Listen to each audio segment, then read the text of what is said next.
Vamos a hablar ahora de una novela, seguro que les va a interesar. La ha escrito una muy conocida periodista, pero que ahora explota muy bien su vertiente de escritora, ya tiene experiencia en ello. Ese es su quinto libro, Lo que escondían sus ojos, de Nieves Herrero. Narra la historia de un amor prohibido que quizá muchos no conocieran, porque fue en la época de la posguerra española.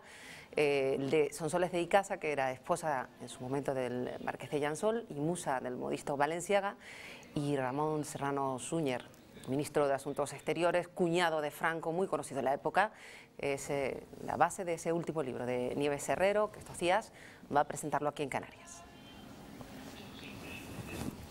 Así que vamos a hablar esta mañana precisamente con Nieves Herrero, que está aquí con nosotros. ¿Qué tal?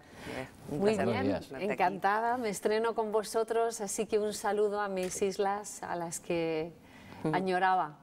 De las que conoce bien, ¿verdad? Sí. Conozco bien, estuve hace años con los Reyes, me visité todas las islas y fue precioso, fue muy bonito.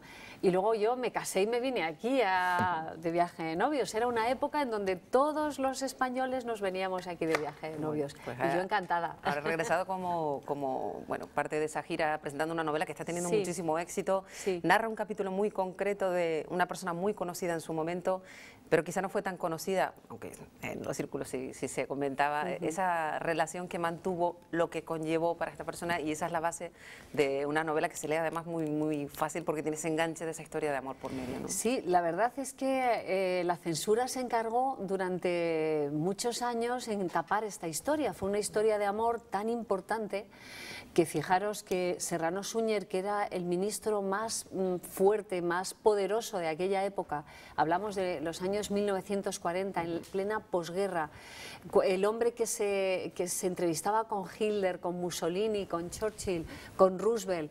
Bueno, pues este hombre se enamora de una mujer que era musa de Balenciaga, que estaba casada con un marqués que la triplicaba casi la edad, pero un día, en otoño de 1940, se enamoran y a partir de ese momento él fue perdiendo poder a medida que se enamoraba de esta mujer. Hay que señalar, Nieves, discúlpeme la interrupción, que a lo mejor gente que no sepa que él era el cuñado de Franco. Era cuñado de Franco, entonces, claro, eso añadía a lo mejor a esa caída imparable que se produjo desde que empezó a conocerse esta relación extramatrimonial. Añadía desafío, porque realmente Franco estaba casado con Carmen Polo y Serrano Súñer con la hermana pequeña de Carmen Polo.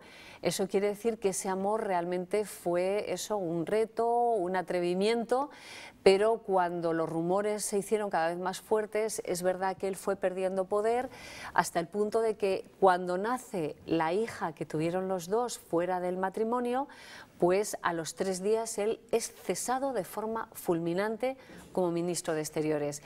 ¿Que tuvo que ver esta relación, según Paul Preston? Sí, y mucho, en ese cese y en esa pérdida de poder para siempre de Serrano Súñer, porque se apartó a partir de ese momento de la política.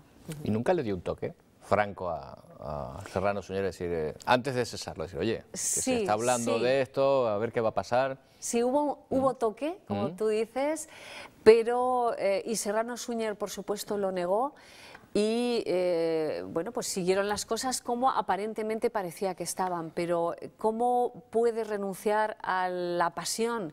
Y este hombre, Serrano Súñer, vivía al límite. Piensa que cada vez que viajaba a Alemania no sabía si iba a volver, porque iba a decir a los alemanes que España no iba a entrar. En fin, que seguía siendo aparentemente neutral. Y entonces él siempre pensaba que se iba y no sabía qué iba a pasar. Entonces él vivía, yo creo que cuando vivía la pasión la vivía 100%, ¿no? Y entonces, bueno, pues era un hombre con muchísimo carácter, un hombre muy inteligente. Era la base legal del régimen de aquellos años y fue quien fundó la ONCE, quien fundó Renfe, quien fundó la agencia EFE.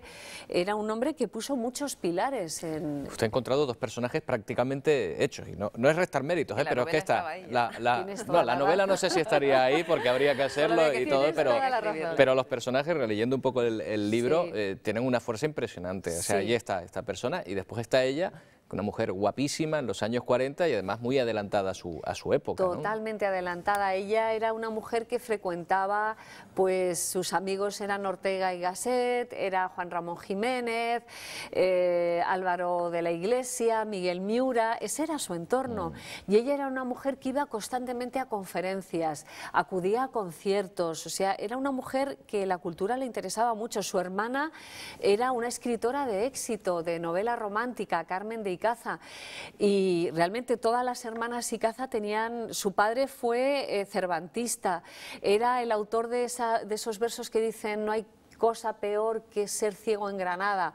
Bueno, te quiero decir que en ese ambiente intelectual ellas pisaban muy fuerte, muy seguras, cuando entonces las mujeres, sabes que tenían que saber menos, no debían trabajar. Pero usted habrá tenido que investigar sobre su personalidad y creo además que se ha entrevistado con personas que la conocieron directamente, ¿no? Sí, porque de Serrano hay muchísima documentación, es un personaje político muy fuerte en aquellos años, y entonces hay mucho en España y en el extranjero, o sea que había mucha documentación, pero de ella, como tú dices, solo tenía yo un titular que era Musa de Valenciaga.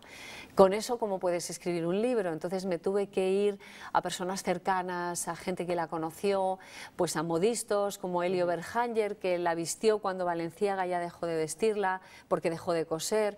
Entonces decían, mira Nieves, era una mujer que cuando iba por la calle, la gente se volvía a verla, porque ya medía 1,73. Que para la época era como medir 1,82 ahora. Claro, y con 10 centímetros siempre de tacón, era 1,83, los españoles no somos muy altos.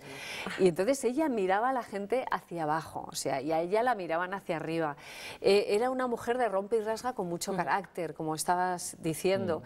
Y realmente ella se sabía poco, pero gracias a la gente que vivió con ella, pues hemos podido construir su personalidad y la de su marido, que para mí, aunque sea el hombre supuestamente, quiero decir, engañado, porque él lo sabía y lo consintió, pues para mí el hombre fuerte es el que la protege, a pesar de que sabe que está con Serrano, que da el apellido a la hija que tienen los dos, y la, no sé cómo deciros, la quiere como una hija más. O sea, Díez de Rivera fue un hombre muy generoso y para mí es esa tercera persona importante del libro. Claro, porque está comentando el papel de la hija, que también hay un elemento añadido de parte de la descripción de la época, de esa parte de la sociedad española, que era muy distinta de la que había en general en los años 40. Exacto. Pero la cuestión de la hija que llegó a enamorarse por circunstancias del propio hijo de Serrano Suñer. Que por eso se destapa todo, porque realmente que era su hermanastro. Su hermanastro. Sí, es que fijaros que si Carmen Díez de Rivera un día no escribe sus memorias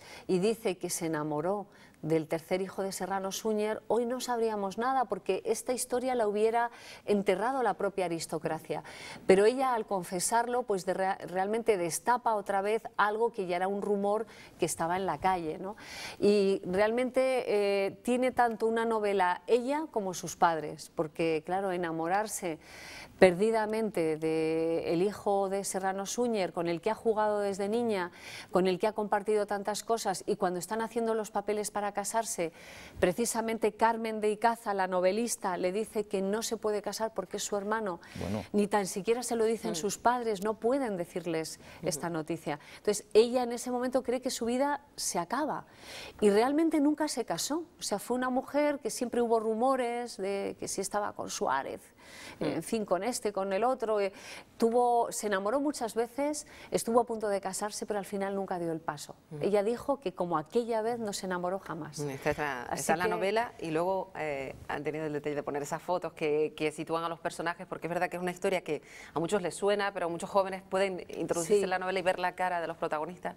Guapísima esta mujer, es verdad. Es verdad, era una belleza. Tiene además esas fotos históricas que, bueno, que enriquecen si acaso la novela, ¿no? Yo te lo agradezco, porque esas fotos sitúan muy bien a los personajes, y además eran personajes, ahí dentro se ven fotos con Hitler, el encuentro en Hendaya, se ve encuentros pues con todos los políticos de la época, porque es que realmente, además de una historia de amor que es la columna vertebral del libro, pues hay una intrahistoria, y es como un hombre que se ciega por una mujer, cómo va perdiendo poder, y es esa intrahistoria donde se cuentan pues muchísimas anécdotas, ¿no? Hay quien dice, Nieves, que no entramos en la guerra gracias a que se cerró a Serrano Suñer, que hay quien dice que era a lo mejor más germanófilo, que, ¿no? Hay quien dice, vaya usted a saber si de repente este amor tuvo su trascendencia, ¿no?, histórica hasta ese punto, ¿no? Pues tienes razón, aunque Serrano Suñer en sus memorias decía que no era tan germanófilo como decían, pero efectivamente sentía una gran admiración